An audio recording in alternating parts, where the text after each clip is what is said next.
Sejak Presiden Ukraina Volodymyr Zelensky memerintahkan serangan ke wilayah Rusia di Kursk, Ukraina telah kehilangan puluhan ribu personel di sana.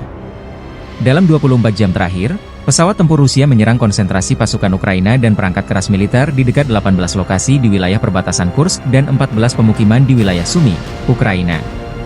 Dengan dukungan penerbangan militer dan tembakan artileri, pasukan Rusia memukul mundur 3 upaya Ukraina untuk menerobos perbatasan Rusia menuju Novi Put dan Medvedye.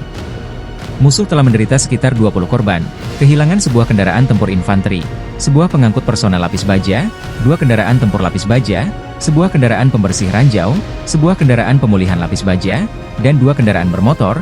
Demikian pernyataan resmi militer Rusia 21 September waktu Moskow.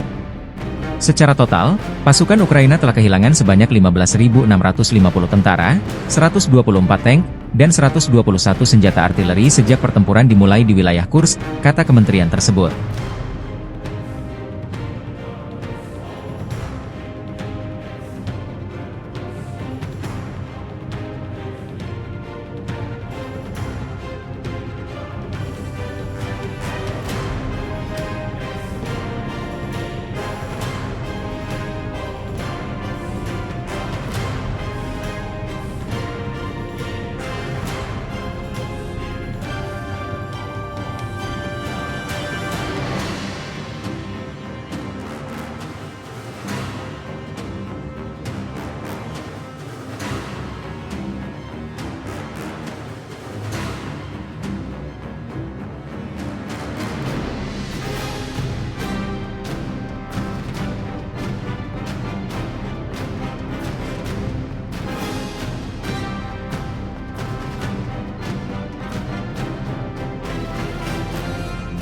Download Tribun X sekarang, menghadirkan lokal menjadi Indonesia.